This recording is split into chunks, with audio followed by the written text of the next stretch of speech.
Усім прывітанне, гэта стартапніца і гэта ха-ха-ха спецыяльны выпуск, якога вы не чакалі. Мы вырашылі, што мы занадта мала пытанняў задалі нашаму папярэдняму госцю Ігору Маханьку, бізнес-анёлу з Злучаных Штатаў і выхадцу з Беларусі і сябру беларускай сеткі Angels Band. Таму мы выклікалі яго на экстра-раунд.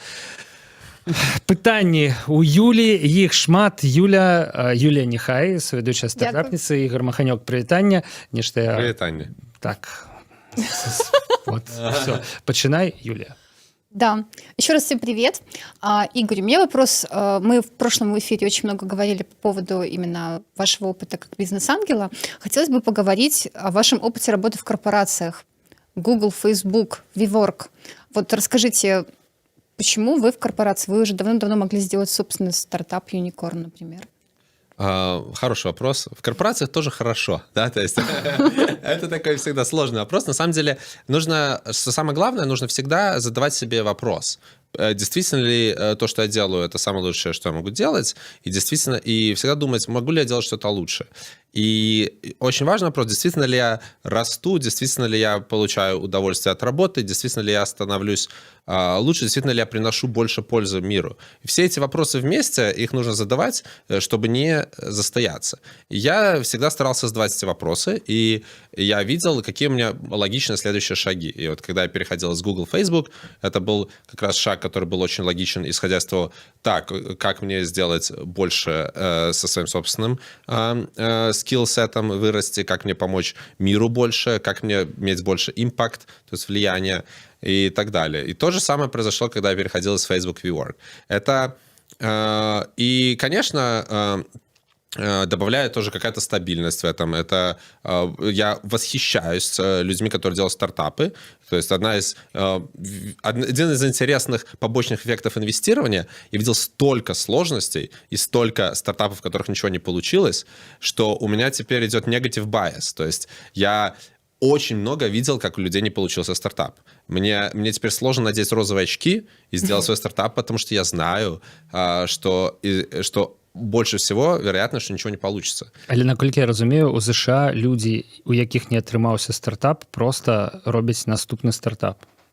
Так. Ну. Ага. Але пытанне, колькі год ты будзеш жыць так у такім варыянце, калі вельмі цяжка жыць. У мяне ёсць сябры, якія робяць стартапы некалькі год, і пры гэтым іх яны павінны сабе ва ўсім адмаўляць. Ім цяжка ездзіць у падарожжа, ім цяжка мець сям'ю, і таму што там на дзяцей патрэбна шмат грошай, а калі ты ў стартапе на ранніх стадыях, ты не можаш плаціць сабе вялікую зарплату, тебе інвестыцыі павінны ісці на развіццё стартапа. Это интересно достаточно вот то, что вы сказали в первом ответе, потому что один из вопросов, я вот сказала своим друзьям, то, что сегодня у нас в гостях будет Игорь Маханёк. Мы нигде этот эфир вообще не анонсировали, и они сразу же, как круто, спроси у него, как не застаиваться. То есть это вопрос, который волнует очень многих айтишников. Но я хотела спросить вот что. Да, вот вы ответили, почему вы работаете в корпорациях. Как вы можете все-таки сравнить эти корпорации? Вот WeWork, Google, Facebook. И для начала вообще уточните, чем вы сейчас занимаетесь в WeWork. WeWork — это компания, которая продает и сдает в аренду офисы и коворкинг помещения, и коворкинг, соответственно, доступ, столы и так далее. У WeWork около 200 локейшенов, более чем в 100 городах мира. Пока, к сожалению, нет в Минске, но есть во многих других городах Европы и других континентов. И что я делаю? Я помогаю WeWork автоматизировать продажи, чтобы любой человек мог легко пойти и получить офис с минимальным общением, собственно, с представителями отдела продаж. Это чем интересна эта компания, что real estate, то есть недвижимость коммерческая, достаточно старый такой стабильный бизнес, как мы его можем автоматизировать и сделать технически продвинутым.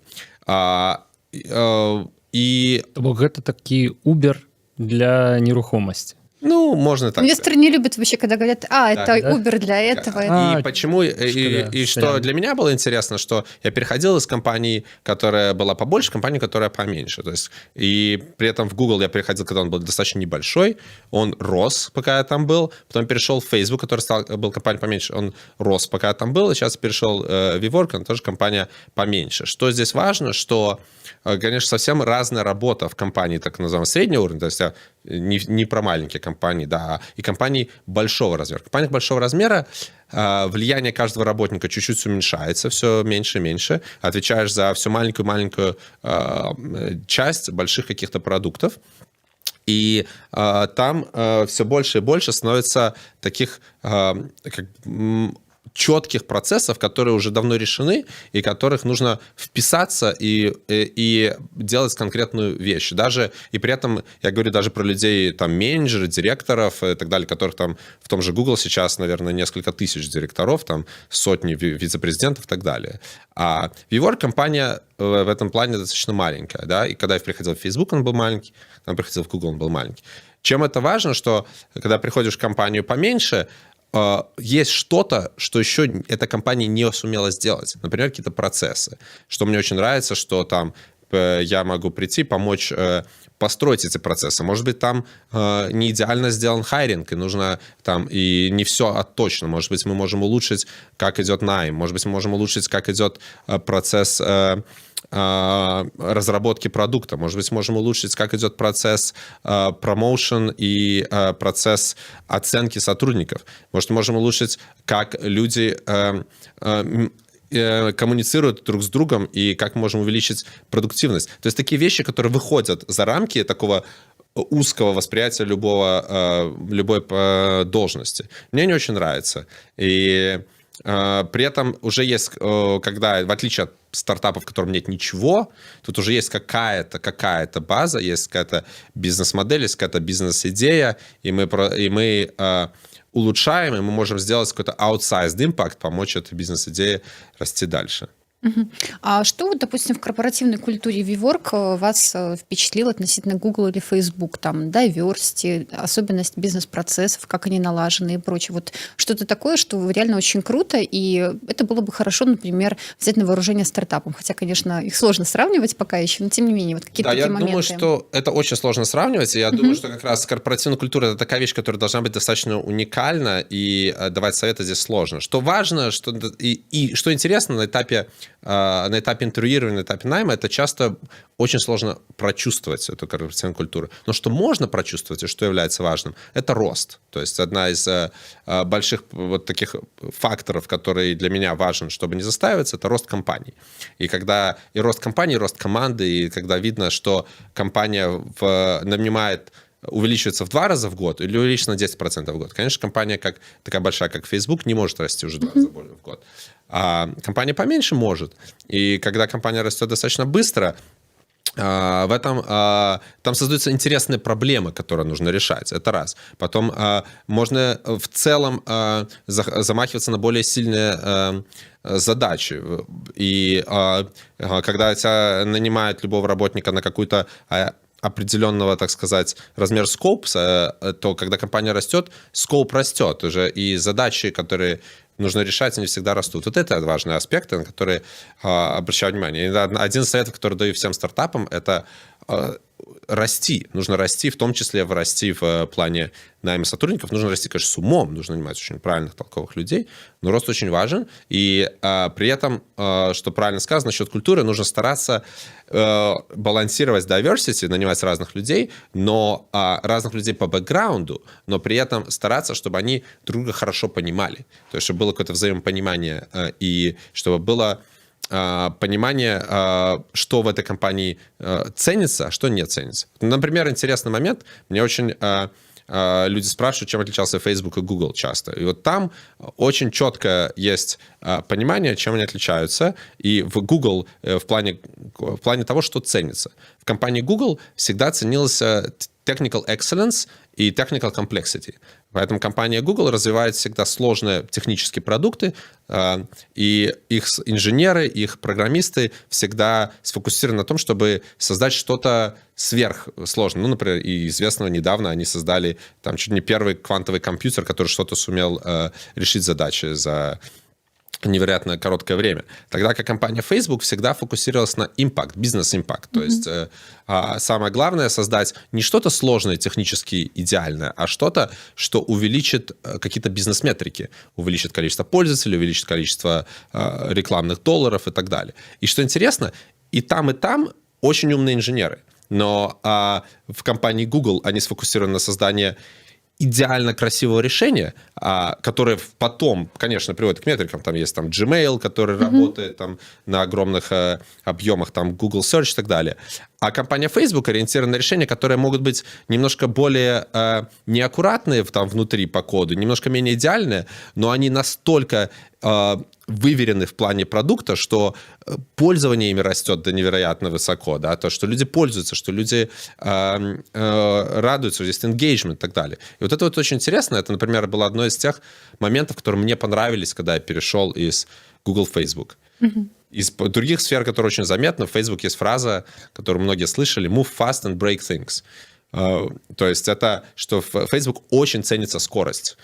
Больше, чем детальность и аккуратность. Тогда как в Google скорость ценилась меньше, а детальность, аккуратность ценилась больше. Именно скорость разработки. Поэтому, например, в Google, когда я работал над одним из продуктов Google Maps Explore, мы год или полтора его разрабатывали внутри, прежде чем мы выпустили, до 1,5 года, прежде чем мы выпустили первый продукт на рынок, и это был очень polished продукт. И он сейчас работает, он отполированный, вы можете видеть в Google Maps. И есть продукт, который хорошо работает после этого, а есть продукт, который сложно. Например, когда Google Plus вышел, его тоже разрабатывали 1,5 года, он вышел очень отполированный, но не работал. А Facebook, один из продуктов, на котором я работал, связанный с... например, Facebook Local. Мы его делали 3 месяца, после этого выпустили бету, посмотрели, работает или не работает, увидели, что метрики не очень хорошие, не стоит того, сворачиваемся, делаем новый продукт. А есть продукт, который мы... Там сейчас недавно вышел Facebook News. Он разрабатывался где-то от 6 до 8 месяцев, и тоже выпускается сейчас первая бета. Его сейчас в Беларуси нельзя использовать, только в США ограниченная бета, но уже паблик, уже можно увидеть результат от пользователей. Если вы знакомы с методологией Lean Startup, в Facebook это сплошь и рядом используется. И продукт чуть менее отполированный, но уже есть пользователи, уже есть откат. Вот это на самом деле то, что не очевидно со стороны, но вот изнутри разница огромная. У меня такой вопрос, он такой, возможно, немного провокационный, но вы можете как-то дипломатично на него ответить. Вот. Но тем не менее, в общем-то, в разное время и Facebook, и вот WeWork, они становились ньюсмейкерами в таком негативном ключе. То есть Facebook, например, в связи с Cambridge-аналитикой, да. И как вообще вот сотрудники компании реагируют на такие новости, да? Они это обсуждают. Ну и в частности, вот были новости в последнее время в WeWork. То есть мы не можем об этом не спросить все-таки. Вот. Либо топ-менеджмент, они общаются с сотрудниками, они говорят, что типа вот сейчас вышла такая новость, мы хотим вам сообщить, что та-та-та.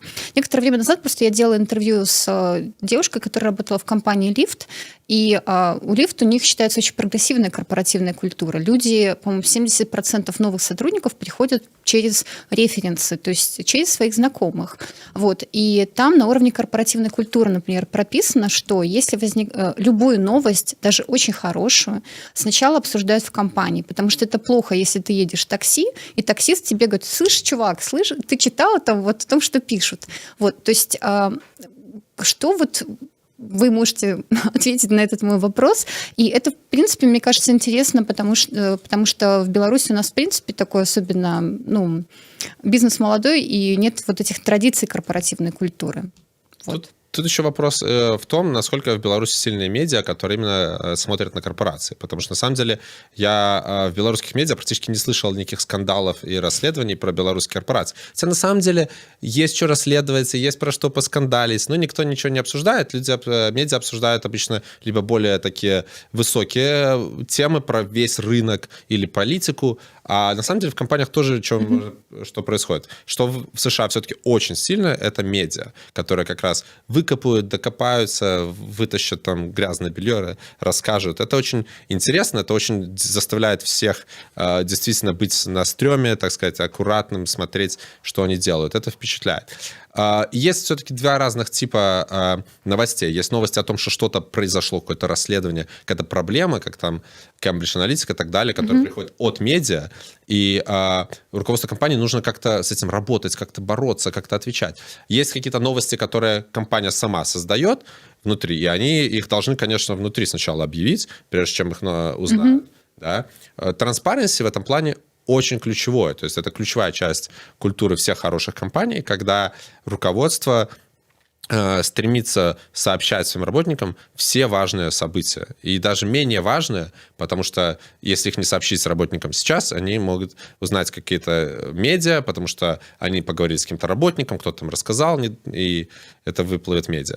И, конечно, что я видел отлично и во всех компаниях, в которых я работал, внутренняя transparency работает очень хорошо. То есть есть внутренние митинги регулярные с questions and answers, когда можно задать руководителям компании вопросы и получить ответы. Есть какие-то внутренние объявления, есть внутренние e-mail и чат о том, что происходит. Конечно, люди всегда обсуждают, что я очень хорошо понял. Я был и в Google, когда был негативный PR-сайкл, и был в Facebook, когда там был, и в Google я был, когда там был, например, Google Plus не получился. Было, когда вопрос был про privacy и слежение. Там Facebook была Cambridge Analytica, там политика американская особенно и так далее. И VWorks, соответственно. Очень, что интересно во всех этих случаях, когда находишься внутри, ты понимаешь, что у каждой истории есть вторая сторона. И людям снаружи ее действительно очень сложно увидеть, ее до них очень сложно донести, потому что когда ее компания пытается донести, это всегда выглядит как будто бы, как заинтересованная сторона защищается. И этого обвиняемого, его защиту слушать почему-то публике не очень интересно. Но когда внутри, ты понимаешь этих людей, и ты им больше доверяешь. И вот тот же, например, Марк Цукерберг, работники Facebook ему очень сильно доверяют. И работники Facebook его слушают там регулярно, его ответы, слушают его мнение. И они понимают, что, самое главное, есть вопрос, если что-то плохое произошло, кто виноват, кто об этом знал, и был ли в этом злой умысел. И когда на та же Cambridge Analytica и прочие вопросы, когда про это пишут в статьях, они обычно пишут про то, что произошло, журналисты. А уже читатели или какие-то там комментаторы, блогеры додумывают, что это все был злой умысел ради там чего-то плохого, или ради там какой-то власти, или ради каких-то денег, или потому что им плевать на пользователя и так далее. То есть какие-то злые умыслы додумывают. А когда находишься внутри компании, ты понимаешь, что на самом деле есть просто ошибки. То есть та же Cambridge Analytica, это был случай, который я считаю искренней ошибкой, как это стратегической, которую Марк Цукерберг и его там команда, они пытаются исправить изо всех сил. Они старались исправить сразу и так далее. А до этого это была ошибка. Вопрос в том, что нужно ли демонизировать людей, которые совершают ошибки и которые пытаются искренне их исправить. У меня еще... Можно вопрос? Да. У меня еще вопрос про здоровье. Насколько вам близки все эти темы типа ЗОЖ, биохакинг, ноотропы? Вот, чем вы увлекаетесь? Диета, голодание? Как интересно. Вы, наверное, что-то у меня прочитали, услышали. Нет. Я очень слежу за здоровым образом жизни. Мне, слава богу, повезло в том плане, что у меня не было там сильно лишнего веса и так далее. И поэтому мне не было какого-то необходимости сильной в здоровом образе жизни, но при этом я с детства был больше вовлечен в, так сказать, технологическую сторону жизни, чем спортивную, да, то есть там в школе я, когда учился, я скорее сидел дома за компьютером и программировал, чем играл с друзьями в футбол на улице. Но в последнее время как раз благодаря интернету, благодаря куче информации увидел много интересного по поводу здорового образа жизни и несколько вещей, которые действительно мне запали. И одна из вещей, которая мне запала, это то, насколько в последние там несколько десятков лет произошла загадочная ситуация с тем, как сахар стал обычной частью жизни, а жиры демонизировали. И, например, особенно это заметно в США, но сейчас оно потом постепенно проникло везде. И когда мы видим много продуктов очень сладких продается, там, начиная от Кока-Колы, заканчивая там йогуртами, и сколько продуктов продается обезжиренных, те же йогурты и так далее, и масло, и прочее. И поизучав мнение медицинской комьюнити последних 10-20 лет, становится понятно, что это все приводит как раз к плохому здоровью, к раннему раку и к ожирению. И я очень большой сторонник полного уменьшения сахара в потреблении, в том числе сахара в напитках, сахара в еде. И вместо потребления сахара и многих углеводов получение этих же калорий из жировых составляющих, из таких, как тоже мясо, рыба, сметана, масло, но при этом отсутствие там пирогов и сахарных напитков. И это приводит к замечательным результатам того, что я вижу у других людей, у себя. И все это мне стало гораздо интереснее, в том числе, заниматься спортом. Я играю в футбол, я хожу в тренажерный зал, и всем это рекомендую. И что я вижу как раз в Нью-Йорке, в Америке, это все просто, потому что все люди вокруг, почти все этим заинтересованы. Всех людей интересует, как питаться, всех людей интересует, как сходить, как бы вместе сходить в тренажер, как бы сходить поиграть в футбол, побегать. Что мне не хватает в Минске, я вот здесь несколько дней приехал, и я не вижу людей, которые бегают. Не знаю, может быть, сейчас просто время года такое, может быть, летом все бегают, но в Америке люди бегают круглый год. Но к ноотропам вы как относитесь? К ноотропам я не видел лично никогда от них эффекта. Я это считаю, что это имеет право на жизнь, это стоит пробовать, я пробовал. Я считаю, что это интересная медицинская тема, да, то есть она не является там никакой там не запрещенной, не какой-то проблемной, но я не видел особо результата сильного. Я гораздо сильнее видел результат уменьшения количества сахара, потому что это тоже помогает мозговой активности. Я вот просто читала такую городскую легенду, что гуглеры, они все сидят на ноотропах и не пьют, потому что иначе голова не работает. Когда вы слышите в любой легенде слово «все», можете это смело делить на 10. Потому что когда в Google сейчас работает около 150 тысяч человек, ничего все гуглеры не делают. Даже найти 10% гуглеров, чтобы они делали что-то общее, очень сложно. Все люди разные. Конечно. И с алкоголем пошла тенденция. У меня больше и больше друзей, знакомых, которые не пьют. Но это тоже пока еще меньшинство. То есть это все тренды, все это тенденции. Там, но сказать, что все, это смешно. Вот как сейчас говорят, что все в долине сидят на медитации випассане. Но не все, но многие. Да, то есть... Шкода, что ты у меня не пытаешься, что я думаю про ноотропы. Я много мог расповести. А что ты думаешь про ноотропы? Нормальная штука. Ты п'єш что, где, когда их? Ночью мне треба было написать диссертацию вельмі хутка. Я за 2 тижні її написав. З комбінації певних препаратів, абсолютно дозволених, які можна набити у аптеці. Але наступствы для здароўя былі не вельмі. Таму тут трэба ведаць добра меру. Але гэта ўсё не адносіцца да справы. Колькі у нас яшчэ часу? Да колькі наш гукарэжысёр пакутуе ад нашага інтэрв'ю, ад нашага подкаста. Шмат задавальнення. Хорошо, можно Юля, давай еще 2 пытания. Окей. Давай самое важное пытание. Да, хороший вопрос вот я увидела неожиданно. Как в компаниях вот какие-то классные практики, может быть, WeWork, Google, Facebook, решение креативных задач? То есть, допустим, инженерам часто поступает задача, допустим, ресерчинг, да, нужно сделать решение, и ты толком вот вообще не знаешь, за что взяться. То есть есть какие-то вот, может быть, практики, либо подходы, которые вот практикуются в таких вот больших компаниях? Вот с чем вы сталкивались? Одна из самых классных практик – это брейншторминг. Брейншторминг – большая достаточно группа людей в комнате с использованием бумажных наклеек. Как дизайн мышления? Я не знаю, что такое дизайн мышления, к сожалению. Популярно тут. Брейншторм – это когда мы берем, спрашиваем всех, дайте нам идеи, то есть всех, кто присутствует в комнате, дайте нам идеи, ответ на такие-то вопросы. Кто должен подготовить список вопросов, например, какие у нас будут цели у этого проекта, какое у нас будет решение там такой-то сферы, такой-то сферы, такой-то сферы. и попросить людей максимально, не ограничивая свои идеи, выписать все, что можно на бумажку, минимум по 10-15 идей от каждого человека, вывесить это все на стену, а потом начинать это читать, группировать, и из этого пытаться построить такой фаннел, то есть когда воронку, когда мы имеем огромное количество идей, потом из них мы пытаемся найти что-то отдельно. Это один из самых классных методов. Обычно он работает не столько для того, как технически решить задачу, а сколько, как если у нас есть цель, какое у нас будет продуктовое решение, например, да, то есть с какой стороны мы будем заходить к продукту. Вот.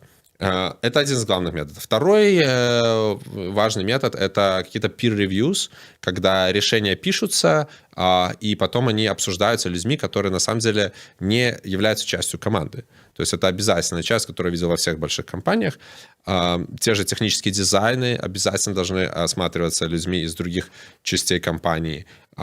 Или продуктовые requirements, которые описываются, тоже должны рассматриваться. Бок это один дэпартамент кампаніі разглядае працу іншага. Ці мы кажам пра фокус-групу абсалютна сторонніх людзей. Ну, фокус-група, яка, звичайно, працує у компанії, а і, звичайно, мають експертизу. Наприклад, коли ми кажемо про тех-дизайн, який написав інженер, він запитує 2-3, може 5 так само инженеров, синьор-инженеров, які працують в інших продуктах. У меня еще такой вопрос. Я, на самом деле, его хотела задать в самом начале, но у нас ветвь разговора ушла в другую сторону немножко. Тем не менее, вот насколько вот вы вообще сознательно подходите к формированию своей карьеры?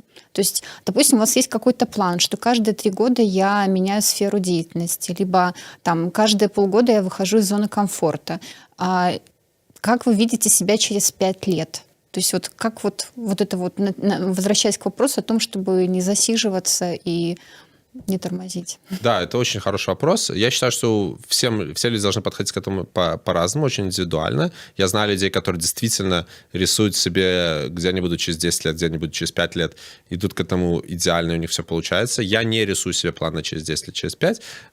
Я хорошо понимаю, где у меня должна быть карьера через 2 года, через 3, и я обязательно заставляю себя выходить из зоны комфорта. Это как раз, я считаю, ключевым для всех людей. Это то, как я помогаю коучу своих подчиненных и инженеров, как им расти. И самый главный способ – это вот это пульсирование, когда мы какое-то время работаем в зоне комфорта, чтобы не выгорать. Обычно, я считаю, 2-3 месяца. После этого мы находим проект больше, чем когда-либо в жизни мы вели. Это касается, на самом деле, людей в любой должности, да, то есть точно так же это может быть там и маркетолог, там и архитектор, неважно. Находим проект, который чуть-чуть больше, на 15-20% больше, чем любой проект, который мы в жизни управляли и вели, и делаем этот проект. И в зависимости от того, где вы находитесь, это может быть проект на, не знаю, на месяц, может быть, на полгода, там, где вы находитесь в своей карьере. И пробовать провести этот проект, и при этом действительно этот часть, чувствую, что нужно добавить усилий, может быть, добавить больше там даже рабочих часов, может быть, больше сконцентрироваться и действительно довести этот проект до успеха. Когда чувствовать, обязательно в этот момент нужно иметь людей, которые будут поддерживать, каких-то менторов, иметь желательно хорошего менеджера, который поможет, или хотя бы, если вы там, не знаю, CEO, у вас нет руководителя, то иметь там борд инвесторов, там тоже менторов, которые могут помочь ответить на вопросы и иметь решения для каких-то непоняток. И завершив этот проект, понять, что я это могу, потом какое-то время работать внутри зоны комфорта, чтобы отдохнуть, чтобы не выгореть, и опять растить следующий проект. Чем хорошо расти все на 15-20%, что там, если вы еще не знаете ответов, но вы, скорее всего, поймете, какие вопросы задавать. А если попробуете взять проект 2, в 3, в 10 раз больше, чем вы когда делаете, то, скорее всего, вы и вопросов не будете знать, какие задать, чтобы его правильно сделать. Интересно очень. У нас одна из тем недавно была вот именно бёрнаут, потому что она актуальна для многих. Особенно для стартапов. Бёрнаут, я считаю, бывает из двух целей. Либо когда люди постоянно берут более сложные проекты, чем нужно, именно по сложности. Сложность — это как раз то, что отвечает за рост. Либо по количественно более, то есть которые ментально несложные, но количественно много мелкой работы. И я видел, да, бёрнаут с двух сторон. Сложно — это когда люди действительно напрягаются, им действительно не получается. И и в какой-то момент не можешь напрягаться. А когда количественно много, то наоборот, может быть скучно, потому что каждая отдельная таска маленькая. Сложно сфокусировать, заставить себя, потому что не чувствуешь, что растешь. Но тасков этих столько, что получается много часов, и добавляется прокрастинация, потому что это скучно, и люди выгорают так. И оба этапа проблемные, и одна из любых задач любого руководителя — это очень внимательно следить за своими подчиненными, внимательно следить, чтобы они были в нужном, так сказать, пульсе зоны комфорта, чтобы им не становилось скучно, с одной стороны, и с другой стороны, чтобы они не были постоянно выше своих способностей и не выгорали от перенапряжения по сложности. Мне здаецца, нават мой досвед сведчыць пра тое, што амаль для кожнага беларуса стасункі з журналістам, камунікацыя з журналістамі — гэта якраз такі выхад з зоны камфорта на некалькі хвілінаў ці на паўгадзіны, але гэта так. Па нашым сённяшнім суразмоўцы Ігору Маханьку гэта абсалютна не адчуваецца. Як ён сказаў некалькі хвілінаў таму, ён кайфуе, але ўсяму мусіць прыйсці заканчэнне. І, на жаль, час нашага экстра інтэрв'ю ўжо таксама падышоў да заканчэння. Яшчэ раз дзякую, Ігор, вялікі, што і з гэтага боку, з боку працы, з боку досведа стасункаў у вялікіх калектывах ты нам распавёў пра свой досвед. І да пабачэння. Дзякуй за запрашэнне. Павел Свярдлоў, Юлія Няхай, гэта была стартапніца. Пачуемся праз тыдзень.